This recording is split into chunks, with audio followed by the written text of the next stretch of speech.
राजस्थान विधानसभा के बजट सत्र में बुधवार को प्रश्नकाल के दौरान भजनलाल सरकार के कई मंत्री सवालों के जवाब देते हुए घिरते नजर आए। राजस्व, नगरीय विकास, पेयजल, आवास और शिक्षा जैसे अहम मुद्दों पर सदन में पक्ष और विपक्ष के बीच तीखी बहस हुई। देखिए रिपोर्ट।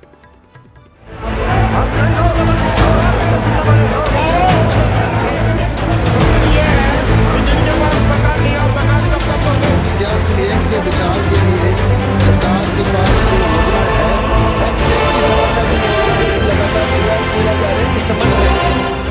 विधानसभा में सवालों से घिरे मंत्री। प्रश्नकाल में राजस्व, यूडीएच पर तीखी बहस। अध्यक्ष को बार बार करना पड़ा हस्तक्षेप।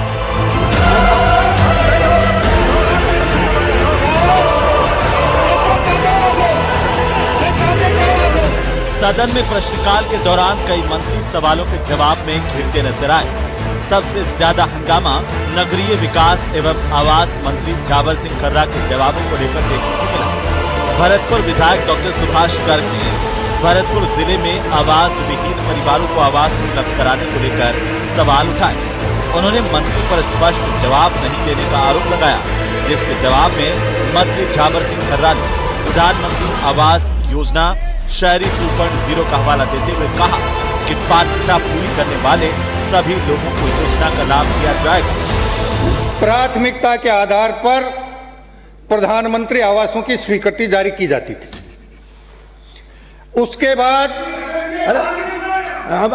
आप नहीं नो उत्तर सुनना पड़ेगा। नो क्या है? क्या चाहते हो आप लोग?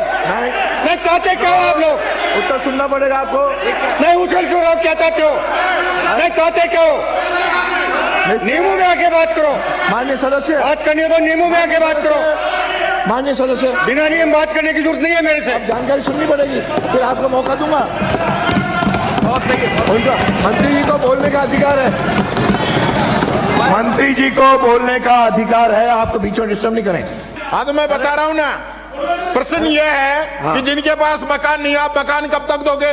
मुख्यमंत्री जी ने बजट घोषणा की है, यही तो पूछा है उन्होंने, और जो जवाब आया वो गलत आया। इसलिए उन्होंने कहा कि राजस्थान के अंदर 2022 में जब होमलेस पॉलिसी आ गई और उस पॉलिसी का मापदंड पूछा है, उस पॉलिसी की प्रक्रिया पूछी है, आपको पॉलिसी बतानी चाहिए, ना कि मंत्री जी को गुमराह करना चाहिए। हालांकि विधायक गर्ग इस जवाब से संतुष्ट नहीं हुए। उन्होंने कहा कि उनका सवाल प्रधानमंत्री आवास योजना को लेकर नहीं, बल्कि भरतपुर विधानसभा क्षेत्र में कुल कितने परिवार आवास विहीन हैं, इसे लेकर है। माननीय अध्यक्ष महोदय, मैं आपके माध्यम से माननीय मंत्री जी से पूछना चाहूंगा, इन्होंने प्रश्न के का में जवाब दिया है कि आवास विहीन पात्र परिवारों के चयन हेतु सर्वे का कोई प्रावधान नहीं है। और वहां कामा से बीजेपी विधायक नौक्षम चौधरी ने सत्र के दरमियान जी राम जी योजना को लेकर विपक्ष के सवालों का तीखा जवाब दिया। नौक्षम चौधरी ने कहा कि कांग्रेस को राम के नाम से दिक्कत क्या है। देखिए रिपोर्ट।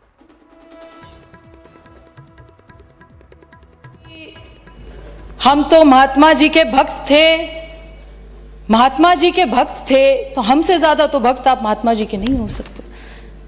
आपको इस बात की दिक्कत है कि एम्प्लॉयमेंट डेज को 100 से 125 कर दिया है, कि इस बात की दिक्कत है कि जो मैनुअल लेबर था उसकी फीजिबिलिटी और ड्यूरेबिलिटी बढ़ा दी है, कि इस बात की दिक्कत है कि उसमें राम जी का नाम आता है। आप ये मत भूलिए, इस देश के कण कण में, रोम रोम में, रग रग में श्री राम बसते हैं। आप इस बात को नहीं स्वीकार कर पा रहे, पर पूरा जनता, पूरी देश की जनता मान चुकी है कि आपका श्री राम में किसी प्रकार की कोई आस्था नहीं है। जहां आपको हे राम करना चाहिए था, आप हाय राम कर रहे हैं। पूरे मुल्क में आपने तौबा मचा रखी है। उसका नतीजा ये है कि जहां आपके पास कुछ बचा था, अब वो भी चला गया है। आगे की उम्मीद ही छोड़ दीजिए। और चलिए बड़ी खबर सीकर से इस वक्त की आपको बता रहे हैं। गैंगस्टर अनिल उर्फ पांड्या दुबई में गिरफ्तार कर लिया गया है। गुजरात एटीएस ने पांड्या को दुबई में धर दबोचा। गुजरात में शराब तस्करी का सरगना है अनिल। लंबे समय से गुजरात एटीएस अनिल की तलाश कर रही थी, लेकिन अब जाकर पुलिस के हाथ लगा। सीकर समेत गुजरात में कई मुकदमे दर्ज हैं। फतेहपुर थाने का हिस्ट्री शीटर है अनिल उर्फ पांड्या, जिसकी अब गिरफ्तारी हुई है। दुबई में गिरफ्तार हुआ है। गुजरात एटीएस ने पांड्या को दुबई में धर दबोचा। और चलिए खबरों में आगे बढ़ते हैं और बताएंगे एमएलए फंड घोटाला के बारे में। जी हां, राजस्थान की राजनीति में काले कपड़ों और अनोखे विरोध प्रदर्शनों के लिए मशहूर बहरोड के पूर्व विधायक बलजीत यादव को ईडी ने गिरफ्तार कर लिया। देर रात दिल्ली जयपुर हाईवे पर शाहजहांपुर टोल प्लाजा के पास से उन्हें हिरासत में लिया गया और रात भर चली लंबी पूछताछ के बाद जयपुर क्षेत्रीय इकाई ने उन्हें आधिकारिक तौर पर गिरफ्तार कर लिया है। देखें रिपोर्ट।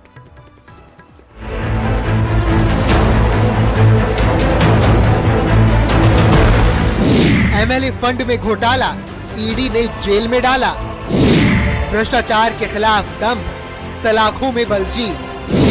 गृह राज्य मंत्री जवाहर सिंह बेढ़म का तंज, किसी भी भ्रष्टाचारी को नहीं बख्शेंगे हम। जैते हाई कोर्ट के स्टे के बावजूद पहली बार गिरफ्तारी हुई है, षड्यंत्र का हिस्सा है। जसवंत अपने मंदबुद्धि बेटे को एमएलए बनाना चाहता है, 4th स्टेज कैंसर पे, बाई इलेक्शन की बहरोड में संभावना है, इसलिए मुझे षड्यंत्र से फंसा रहा है। झूठा मुकदमा से तो 100% एमएलए खिलाफ दर्ज कर सकते हो, 140 करोड़ जनता के खिलाफ झूठा दर्ज कर सकते हो। एमएलए सिर्फ अभिशंसा करता है, ना हमारा लेना ना देना, सब जांच होगी, लेकिन उसके बावजूद झूठा मुकदमा दर्ज किया गया है।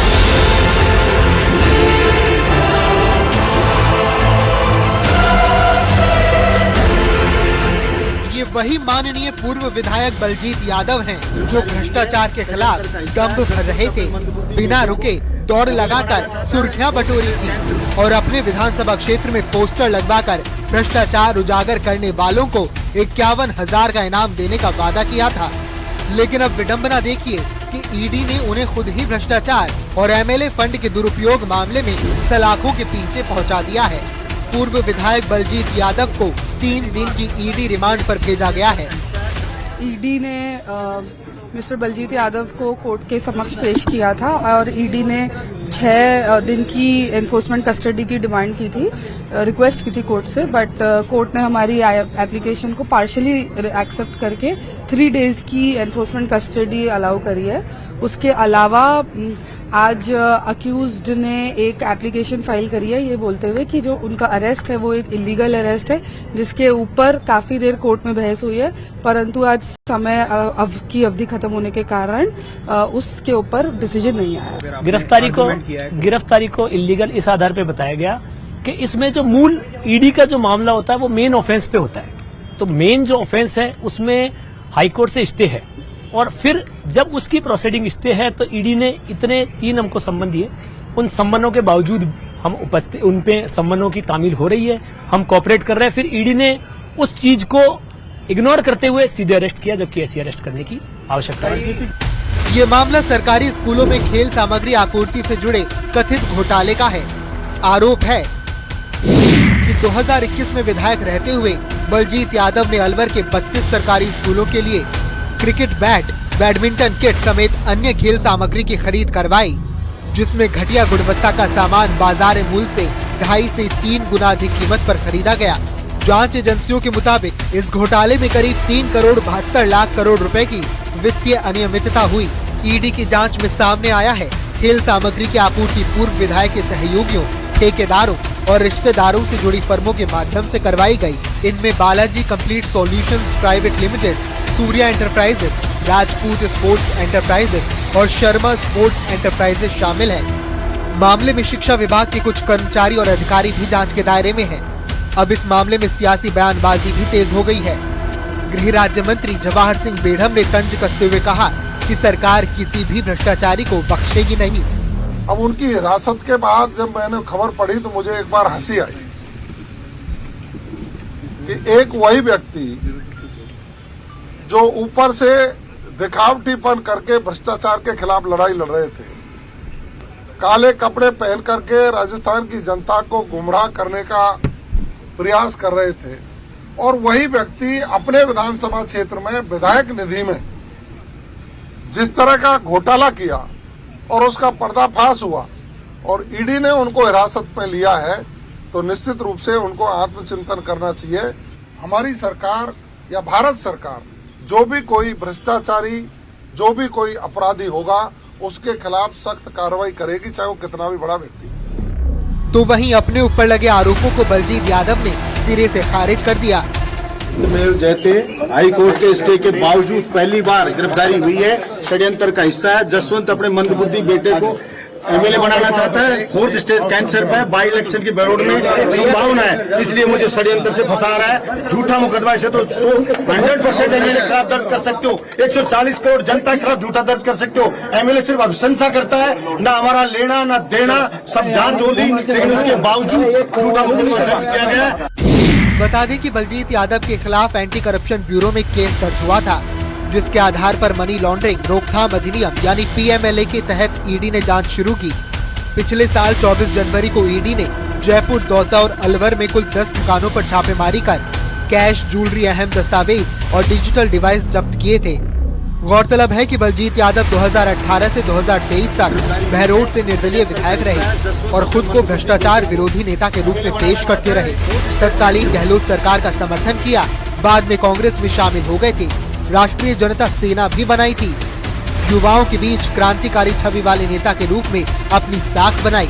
अब उसी एमएलए फंड के दुरुपयोग के आरोप में उनकी गिरफ्तारी को बड़ा राजनीतिक झटका माना जा रहा है। Bureau report, news 18 Rajasthan.